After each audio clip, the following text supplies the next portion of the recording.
Ya, Anda kembali bersama kami dalam Hot Ekonomi. Kami masih melanjutkan perbincangan bersama Pak Putu dan juga Pak Yongki. Pak Yongki, saat ini seperti apa sesungguhnya kalau kita lihat daya saing dan juga kondisi pertumbuhan otomotif, industri otomotif di Indonesia jika kita bandingkan dengan negara yang lain? Ya, jadi tentunya kita harus lihat dari struktur perpajakan di masing-masing negara.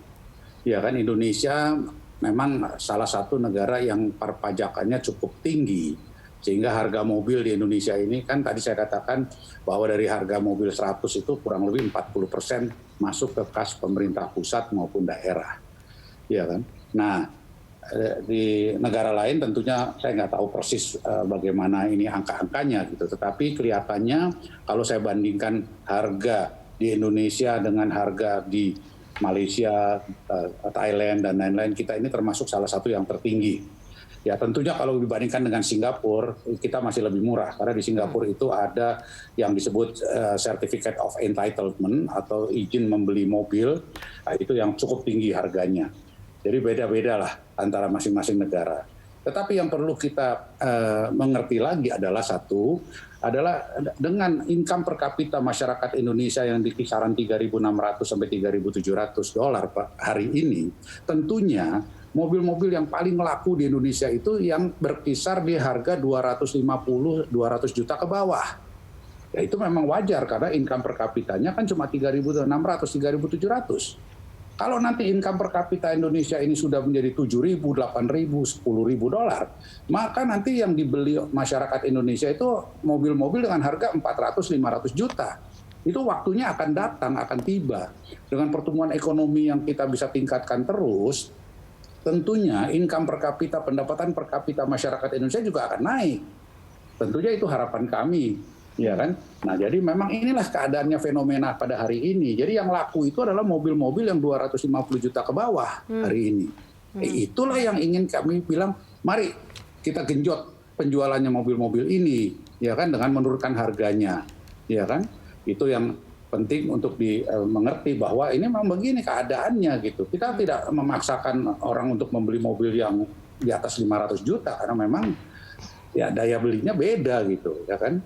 Nah, itu yang saya pikir kita pahami bersama dan boleh diketahui juga bahwa dari kalau pada posisi normal, pada 1,1 juta mobil yang terjual di Indonesia, itu kurang lebih 500 sampai 600 ribu, hampir setengahnya adalah mobil-mobil yang harganya 200-250 juta ke bawah. Itu yang memang kenyataannya demikian. Nah, hampir semua merek yang masuk ke industri, jadi manufaktur di Indonesia itu memproduksi mobil-mobil dengan harga yang demikian. Dan itu pendalaman TKDN-nya atau komponen lokalnya sudah sangat tinggi, bahkan sampai 80%. Ya kan? Itu kan kita bangga bahwa dan pabrik-pabrik komponen kita yang ada kurang lebih hari ini mungkin 800 pabrik. Ya kan, maupun itu tentunya masih akan terus tumbuh, akan bertambah terus. Makin banyak produksi dalam negeri mobilnya, tentunya pabrik komponen kita akan tumbuh juga. Gitu. Nah, kita sedang terus terang mengundang investor-investor untuk masuk ke Indonesia, baik untuk memproduksi mobilnya maupun pabrik komponennya. Ini akan menjadi satu tiang pilar ekonomi kita yang sangat kuat nantinya. Karena rakyat kita 270 juta, ini semua calon pembeli mobil. Ya kan, kita harus bangga punya rakyat 270 juta gitu. Kalau kita bandingkan negara ASEAN lainnya, Thailand itu penduduknya hanya berapa? 80 juta. Malaysia hanya 30 juta. Iya kan? Jadi di sana itu istilahnya sudah mentok penjualan mobilnya untuk domestik ya saya katakan. Kalau di Indonesia masih besar peluangnya bahwa di pasar domestik kita ini yang cuma 1,1 juta, ini akan terus meningkat dengan seiring dengan tadi pendapatan per kapita dan pertumbuhan ekonomi kita. Kira-kira begitu. Oke, baik Pak Putu. apa yang bisa diberikan dalam hal ini? Misalnya kalau kita berandai-andai seandainya ini disetujui juga oleh Kemenq, lalu ini bisa bergulir.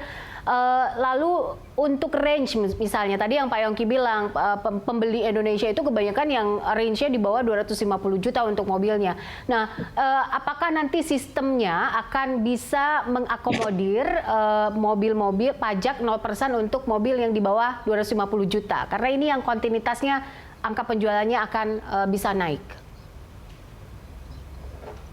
Baik, jadi dari sisi industri ya semakin luas diberikan karena kita tidak hanya memproduksi kendaraan yang di bawah 200 juta, kita juga banyak memproduksi segmen pasar untuk kendaraan yang menengah.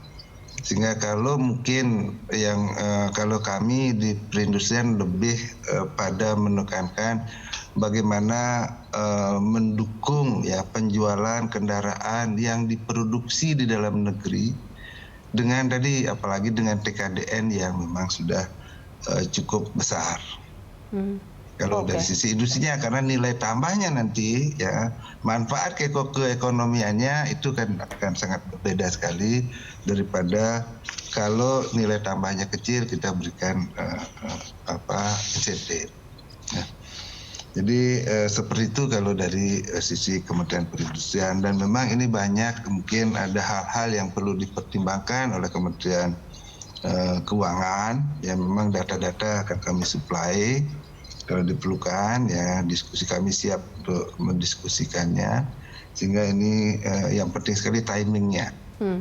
Kita juga berharap bahwa pada bulan September ini karena sudah viral tadi katanya ini mudah-mudahan tidak mengganggu ya penjualan kendaraan bermotor roda 4. Oke. Mungkin itu Bapak.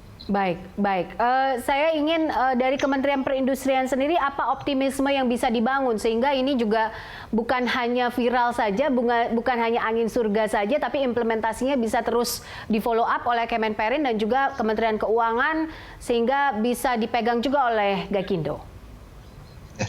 Kalau dari Kementerian Perindustrian itu kan sudah segera mengusulkan.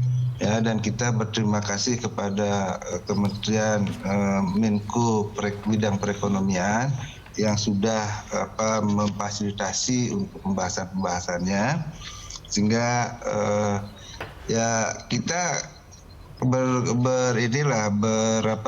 bekerja keras untuk menyuplai data-data apa yang diperlukan, informasi apa yang diperlukan sehingga nanti formulasi dan keputusannya itu sesuai dengan yang diharapkan.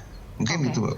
Baik, terakhir mungkin Pak Yongki closing statement apa yang bisa diberikan sehingga ini bisa terus dipush untuk di follow up oleh pemerintah?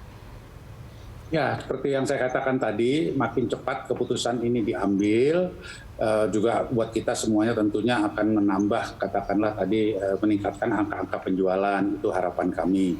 Yang tentunya nanti peraturannya keluar, jelas kendaraan yang mana saja yang dapat potongan ini dan lain-lain, berapa lama dan lain-lain. Nah tentunya ini akan istilahnya menggenjot angka-angka penjualan kita, ya kan? Karena kalau tidak nih semua ya saat ini menunggu.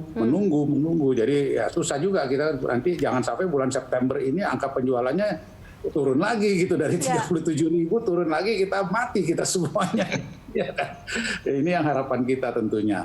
Nah soal berapa lama ya nanti kita bisa rundingkan, kita bisa memberikan laporannya, tentunya tiap bulan bisa dilihat angka penjualan kita, kalau sudah naik bagus ya sudah cukup, karena ini kan sifatnya temporary saja atau sementara waktu saja, ya kan.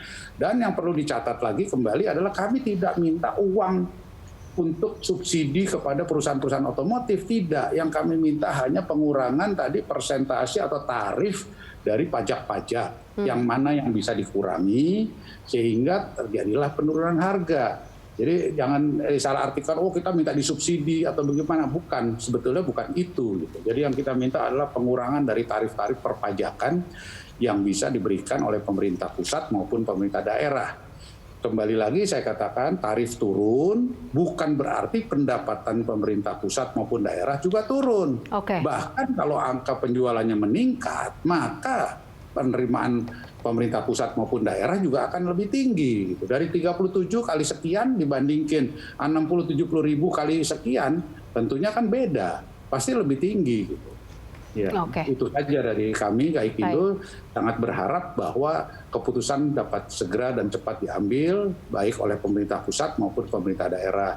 Dan tentunya terima kasih dari Kementerian Perindustrian sudah sangat-sangat katakanlah akomodatif dan memberikan semua ini masukan kepada Kementerian Keuangan. Baik, terima kasih Pak Yongki dan juga terima kasih Pak Putu untuk informasinya bersama kami hari ini. Kami tunggu bagaimana nanti implementasinya juga bisa berdampak kepada sektor real agar pertumbuhan ekonomi kita bisa meningkat. Terima kasih Bapak-Bapak. Pemirsa, sampai di sini kebersamaan kita dalam Hot Ekonomi. Anda bisa mengirimkan informasi dan saran ke email kami di redaksi @berita1.tv atau follow kami via Twitter, Facebook, YouTube, dan Instagram. Saya Poppy Zedra. Terima kasih, sampai jumpa.